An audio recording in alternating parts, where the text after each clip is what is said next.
Hola, nuevamente estamos aquí con los asuntos que nos conciernen de la iglesia. Eh, Voy a discutir un poco acerca de las cosas que hemos estado comentando en casos anteriores y hoy sí me voy a tardar un poco, así que una de dos, o van por las palomitas o se brincan al final, pero creo que hay algunas cosas en el tintero que vale la pena aclarar, entonces, como dicen algunos, ténganme paciencia. Primero, algunas noticias que me gustaría comentar, no porque las noticias, no por hacer la narrativa de lo que está haciendo Bergoglio y a dónde se dirige, sino porque esto nos indica hacia dónde ya pinta el año 2022. Entonces, vamos a ver para dónde pinta ya que esto va a ser llevado al año que entra. Que la primera es que Bergoglio se filtró la noticia de que para el año que entra eh, va a elegir un mecanismo diferente de supresión de las órdenes tradicionales. En lugar de hacer un decreto que diga draconianamente, ustedes señores están out, va a ser algo más sutil. Va a ser lo que hizo con los de la Inmaculada, los frailes de la Inmaculada. Les va a enviar comisarios o como les quieran llamar, no en calidad de superiores de las órdenes, sino nada más como de adjuntos para hacerlos reentrar al rebaño, que dejen de estar perdidos en ritos antiguos. Lo que espera Bergoglio con esto es una de dos, o que algunos accedan a lo que sus comisarios van a hacer, o que de plano las comunidades truenen. En cualquiera de los dos casos él gana. Los que truenen probablemente algunos se vayan con los fraters de Lefebvre, en cuyo caso él sigue ganando. Entonces, pero ya nos da una directriz de que para el año que entra no deben existir comunidades tradicionales. Por otro lado, la iglesia de Bergoglio definitivamente es que es la iglesia de los antipiquetes. O sea, no te has picado, pues no perteneces a la iglesia.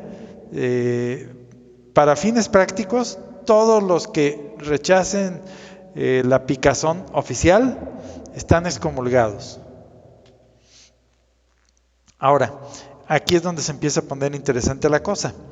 A partir del año que entra, hasta el día de hoy todos los obispos tenían libertad de que en sus correspondientes diócesis ellos pudieran erigir las órdenes religiosas que se les pegara la gana. Estamos hablando de la Iglesia Conciliar, por supuesto. Bueno, a partir del año que entra van a requerir permiso de Roma para que se abran nuevas religiones. Ahora, fíjense cómo se empieza a concentrar el poder en manos de Bergoglio. Con su tradiciones cojones, Bergoglio dijo que todos aquellos que quisieran celebrar el rito autorizado por Ratzinger tendrían que pedir permiso expreso a Roma. Y ahora ya no nada más eso. Bueno, lo primero es que les dijo que los obispos mandaban en sus diócesis. Es lo primero que les dijo. Y es lo primero que les niega. ¿Quieres oficiar con el misal de San Juanito 23? Sí, me pides permiso. Y ahora tú, obispo, ¿quieres permitir una nueva orden religiosa en tu diócesis? Sí, me pides permiso. Entonces, Bergoglio ya está agarrando el papel de un dictador, pero ya firmemente, pues está tomando las riendas de todo. Nada se va a mover sin su permiso expreso. Entonces, ya quiere acabar con todo. Ahora, esta noticia estuvo interesante. Pusieron frente al edificio de la ONU algo que llamaron el ángel custodio de la paz y la seguridad. Esas dos palabras son importantes, paz y seguridad, porque vienen profetizadas, si mal no recuerdo, por San Pablo. Y luego, lo que pusieron ellos como ese ángel, aparentemente viene descrito en el Apocalipsis. En el Apocalipsis describen una bestia con alas de dragón, que es un felino, un tigre. Aquí tenemos un jaguar, que es prácticamente lo mismo, es el tigre mexicano, y con patas de oso. Si se fijan, las patas de este jaguar más bien parecen patas de oso. Entonces, la conjunción de todas esas palabras da a entender que ya llegamos al momento en que el Apocalipsis ya se abre de frente a nuestros ojos. el ángel de la paz y la seguridad. Esto es un ángel, para aquellos que no lo sepan, esto es un ángel, según las gentes sapientísimas de la ONU. Y aquí viene otra cosa interesante. El Papa estuvo hablando con alguien de los ortodoxos rusos y el Papa quiere ir a Rusia, quiere ir a Moscú. Aparentemente ya se pusieron de acuerdo en que sí va a ir. Ahorita aparentemente ya nada más están discutiendo el cómo y el cuándo. Normalmente para que un papa visitara un país tenía que ser invitado por el gobierno de aquel lugar. Putin no ha invitado a Bergoglio, él se está invitando y aparentemente están movidos los hilos para que de esta reunión que va a tener con alguien de los ortodoxos se pongan de acuerdo en el cuándo. Ahora, ¿por qué es importante esto? Bueno, según esto, para los que son fanáticos o creyentes, no puedo decir fanáticos, porque a lo mejor pudiera ser que tuvieran razón, para los creyentes en Garabandal, hay una profecía de Mareloli que dice que el Papa irá a Moscú y que el Papa verá el gran milagro donde sea que se encuentre, y que el Papa irá a Rusia y desde ahí verá el gran milagro estando en Rusia, y que tan pronto como el Papa regrese al Vaticano, las hostilidades comenzarán en diferentes partes de Europa. Ahora bien, esta profecía ya está muy concreta y aparentemente está a punto de cumplirse esa profecía. Yo sigo sin creer que Garabandal sea católico. Hay algunas gentes que opinan que Garabandal en un principio sí fue católico y que luego se desvió. Yo opino que no, pero aun cuando esta profecía no sea de origen sobrenatural, es decir, que no sea de una visión sobrenatural autorizada por la Iglesia, queda un punto interesante. Hoy me voy a referir a bastantes referencias a uno de mis libros de cabecera, que es el de Santa Brígida de Suecia, las profecías y revelaciones de Santa Brígida de Suecia. Sí, mi estimado Interregnum, no es dogmático, ya lo sé, son meras revelaciones particulares, ya lo sé. Pero así como las palabras de la Virgen en Fátima e incluso en Lourdes no eran más que revelaciones privadas a las cuales no hay que creer con obligación, fíjate qué curioso. Después de que la Virgen le dijo a Bernadette, si mal no recuerdo, yo soy la Inmaculada Concepción, hasta ese punto tú me podrás decir, esas palabras son una revelación privada, no tengo por qué creerlas. Sí, lo curioso es que al día siguiente, por decirlo de algún modo, se convirtieron en dogma. Entonces, el que uno cite ciertas revelaciones privadas no implica que sean falsas o que no las tengan que creer. ¿Por qué? Porque en cuanto uno empieza a estudiarlas, estas ya fueron autorizadas por la Iglesia cuando se permitió su publicación, y si le rascas a la mayoría de ellas, verás que tienen un fundamento teológico en el magisterio obligatorio.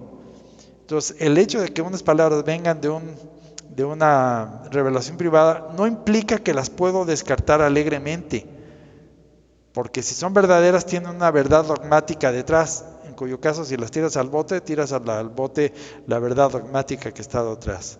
En asuntos dogmáticos, no en asuntos como los de Rusia que son proféticos. Digo, también ahí los tendríamos que creer, pero la obligación es distinta. ¿Qué le dijo Jesucristo a Nuestra Señora Santa Brígida de Suecia? El capítulo es: Jesucristo reprende gravemente a los que consultan con los agoreros y a los malos espíritus e instruye sobre esto a Santa Brígida. Cierto militar consultó a un hechicero acerca de los habitantes del reino deberían o no pelear contra el rey de Suecia, y resultó lo que el hechicero había dicho. Refirió esto después el militar al rey, hallándose presente Santa Brígida, la cual, al punto que se hubo separado del rey, oyó espiritualmente la voz de Jesucristo que le decía, palabras de Jesucristo: ya has oído cómo ese militar consultó al demonio y cómo éste anunció la futura paz. Di pues al rey que todo esto acontece con permiso mío a causa de la mala fe del pueblo. Y aquí viene lo interesante, dice: pues el diablo, por lo sutil de su naturaleza, puede saber muchas cosas futuras, es decir, predecir verdades, que da a conocer a los que le consultan, a fin de engañar a los que le creen y los que son fieles a mí. ¿Ya? O sea, Jesucristo nuestro Señor está diciendo que aún las falsas profecías puede ser que se cumplan. Esto no las hace de origen divino y esto no las hace buenas. Pero esto no quita también que sean verdad y que se cumplan. Entonces puede ser que Bergoglio vaya a Rusia y que esta esté predicha por Garabandal y que esto sea el inicio de las hostilidades, como estamos viendo ahorita en las fronteras donde inicia la antigua Unión Soviética con la OTAN. Puede ser que sí, yo no quito el ojo de ello. Y hablando de los acontecimientos del mundo, la Palma aparentemente ya se convirtió en otro Kilauea, pero de vez en cuando suceden todavía cosas que hacen pensar que puede ser que esta no esté tan controlada. Por ejemplo, se está empezando a romper el cráter. Si se rompe el cráter hay riesgo de una explosión violenta y están empezando a darse otras erupciones volcánicas en otros lugares del mundo. Entonces, ¿a qué voy con todo esto? A que el año 2022 parece ser que va a estar bastante divertido. Bergoglio ya nos está marcando el camino.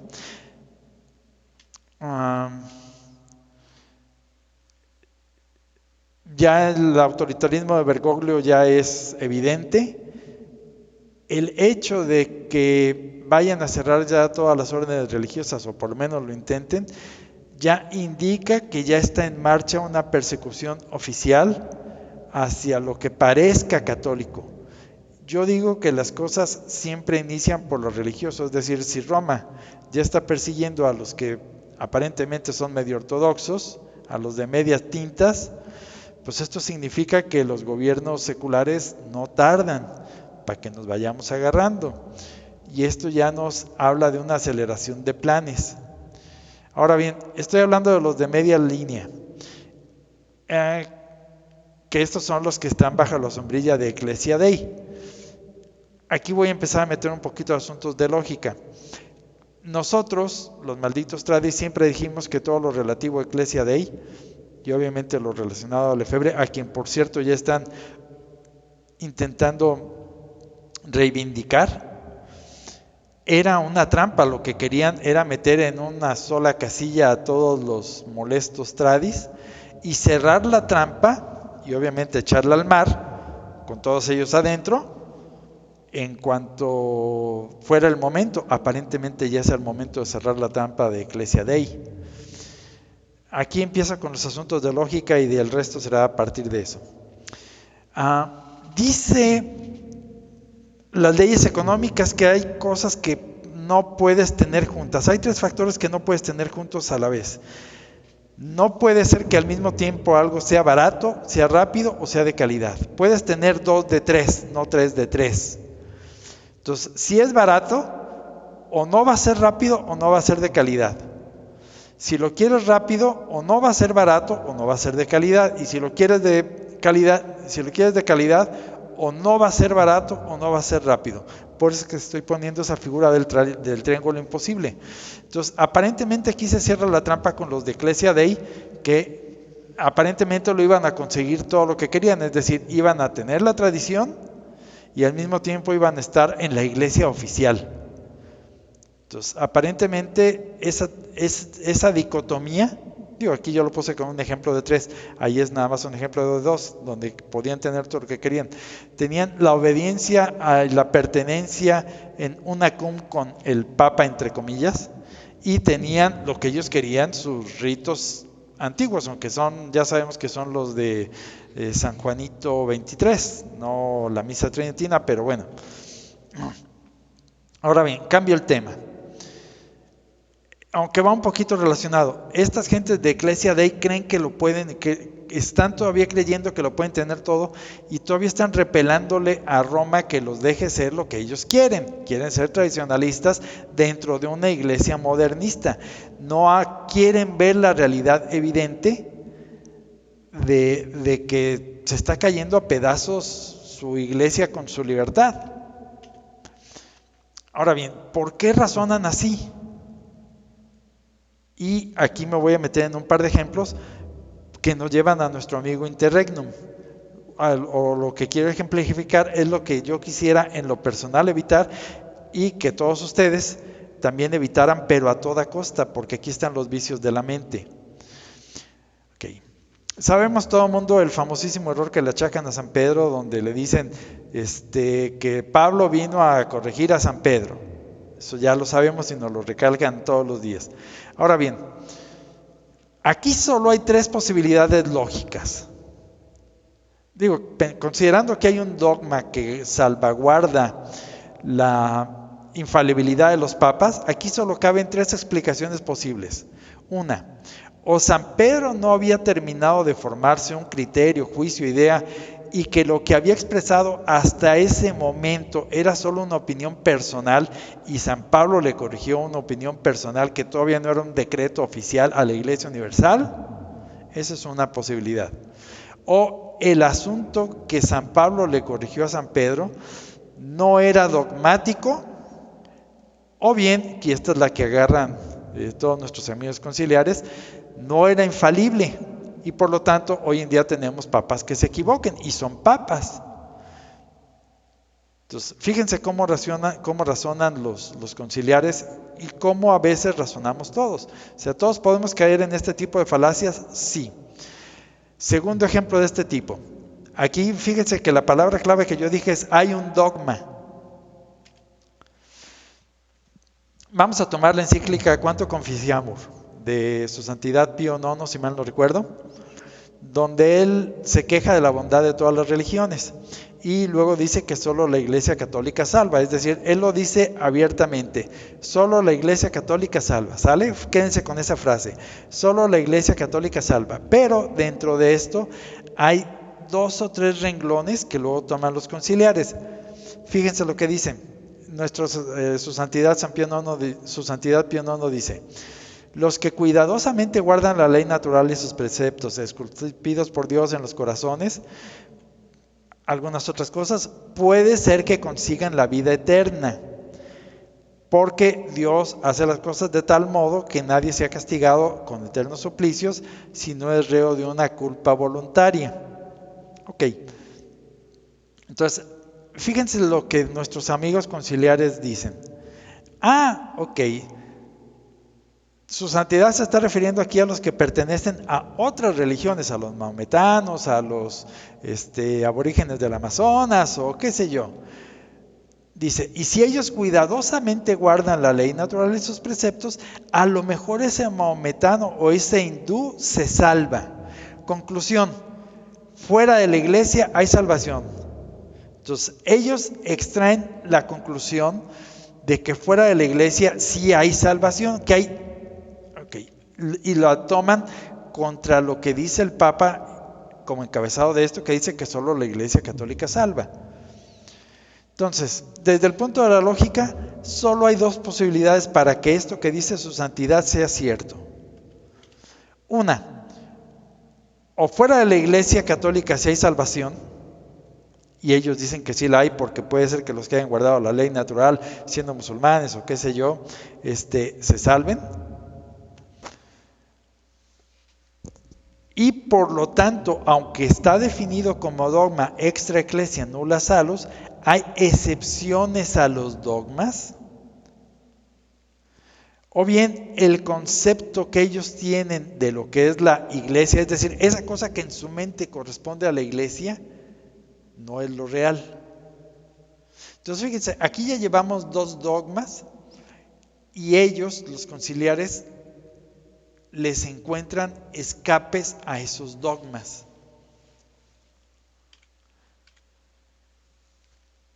O los papas no son infalibles siempre, es decir, hay excepciones, o a veces uno sí puede salvarse fuera de la iglesia.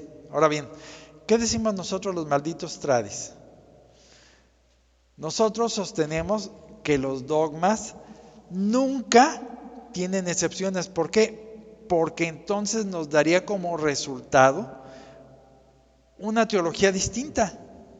Si estos 2 dogmas tienen excepciones, díganme cuál no tiene.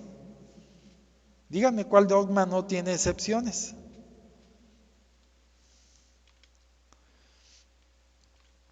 Y el asunto es que en cuanto nos metemos a que todos los dogmas tienen excepciones, no hay dogmas. Si tienen excepciones, no hay dogmas, no hay infalibilidad, hay huecos. Entonces, nosotros, los malditos trades, creemos que los dogmas nunca tienen excepciones. Ok, si ese es el caso, entonces, ¿cómo explicamos que estas gentes se salven y no pertenezcan a la iglesia en este sentido? Ok, eso quiere decir que el sentido de la iglesia que nosotros normalmente queremos interpretar es más amplio de lo que pensamos. De tal manera que aún algunas gentes estén implícitamente dentro de la iglesia. Ok, ¿a qué voy con esto? Bueno, el hombre tiene tres potencias básicas: la inteligencia, la voluntad y la libertad para usar esas potencias. De la inteligencia podemos decir que la verdad es su satisfactor natural, es decir, la inteligencia tiene como objeto propio la verdad. Y estoy diciendo que hay básicamente tres potencias: la inteligencia, la voluntad y obviamente la libertad que tenemos en el uso de estas potencias. De la inteligencia, su satisfactor natural es la verdad, pero de la voluntad, su satisfactor natural es el bien. Entonces, de los satisfactores puede ser que haya satisfactores verdaderos o que haya satisfactores aparentes. Vamos a hablar de la voluntad. La voluntad no se adhiere a las verdades, la voluntad se adhiere a las bondades. Entonces, esto permite que muy fácilmente agarremos satisfactores que no son reales. Por ejemplo, el satisfactor natural para la sed, es decir, para la necesidad de supervivencia, es el agua. Pero yo puedo decidir voluntariamente no tomar agua. Puedo decidir o acostumbrarme o lo que ustedes quieran a que voy a tomar o cerveza o un refresco de cola para satisfacer esa sed que tengo. Entonces, yo le estoy dando a mi organismo no un satisfactor natural, sino algo que se parece al satisfactor natural porque yo lo decido o estoy acostumbrado así, pero finalmente es porque yo lo decido. Y yo voy a vivir con eso. Ahora bien, el asunto es que si yo le estoy dando a mi organismo constantemente refresco de cola, en lugar de agua, voy a pagar el precio. ¿Por qué? Porque mi organismo está diseñado para tomar agua. Que alguna vez yo me equivocación en estos términos, y tome un vaso de un refresco de cola y que momentáneamente se me quite la sed con eso, eso no lo convierte en un satisfactor natural, ni quiere decir que yo actúe correctamente. Entonces, eso no lo convierte en bondad, lo convierte en un sucedáneo. Entonces, ¿por qué estas gentes actúan así? Porque tienen una conciencia mal formada y o los sofismas y le satisfacen su voluntad, su inteligencia con los sofismas y quieren satisfacer su voluntad con bienes a los cuales ellos están apegados. Ahora bien, esto nos lleva al asunto de mi amigo Interregnum. En estos tiempos en los que vivimos, con todas las profecías que sabemos que existen, incluso aquellas que nos dicen desde el Antiguo Testamento en que el sacrificio perpetuo será abolido, nos deja con la pregunta que es con lo que hemos estado discutiendo y que yo todavía no termino de dilucidar porque todavía lo estoy estudiando. ¿Qué tipo de iglesia existe? Algunos dicen que la iglesia que existe hoy en día no tiene jerarquía, hay una jerarquía o extinguida o ilícita. ¿Por qué? Porque es cierto que no hay un papa que dé la jurisdicción, eso no me lo quito de encima con nada. Yo puedo decir que hay una jerarquía, sí. ¿Tiene jurisdicción? No. O sea, no me puedo quitar eso de encima. Entonces, en ese sentido, nuestro amigo Interregnum tiene razón y no nos lo quitamos con nada, sí. Habría que ver si esa falta de jurisdicción es legítima o justificable, por no decir legítima. Aquí se me ocurre la primera objeción. Si puede haber una iglesia sin jerarquía, es decir, solo fieles, significa que la jerarquía en principio, fíjense aquí lo que digo, en principio es opcional. Y si la jerarquía es opcional, nunca fue necesaria.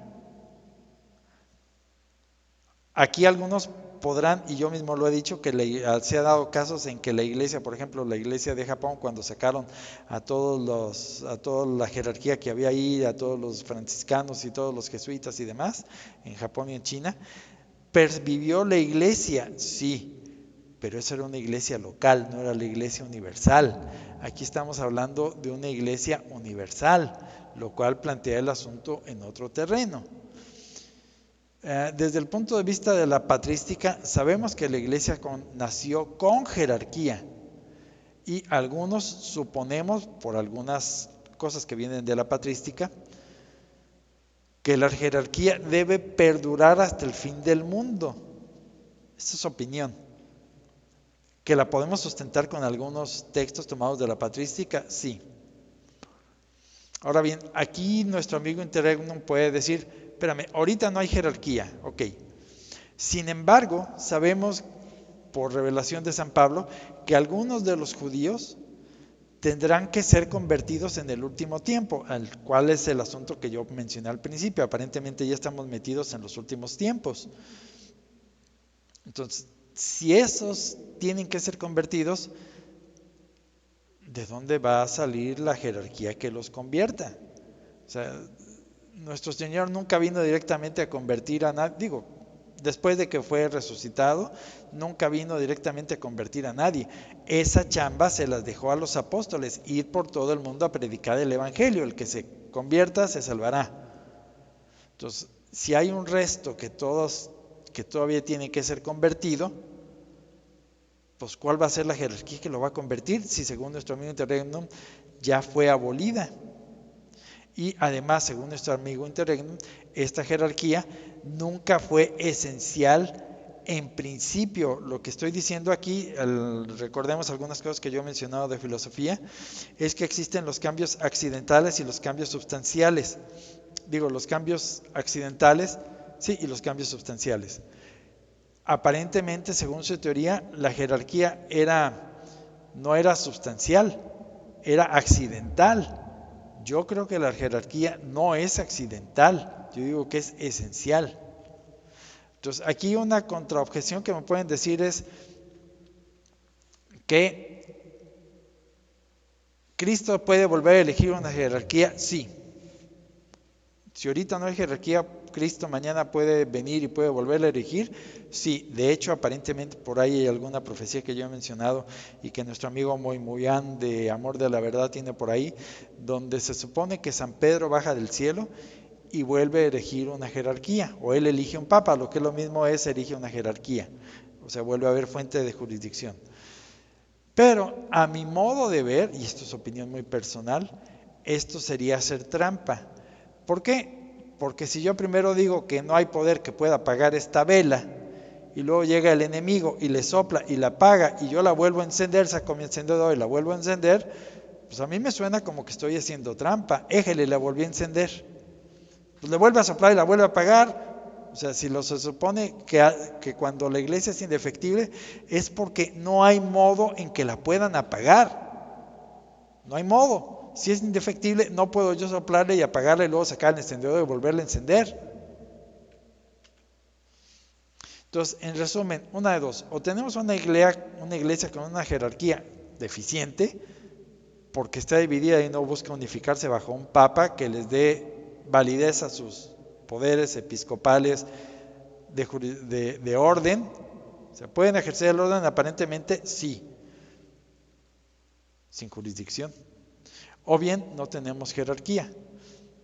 Entonces el debate sigue, yo todavía lo estoy estudiando, pero aparentemente ya estamos metidos en los últimos tiempos y el año que entra, 2022, va a empezar a ser bastante divertido.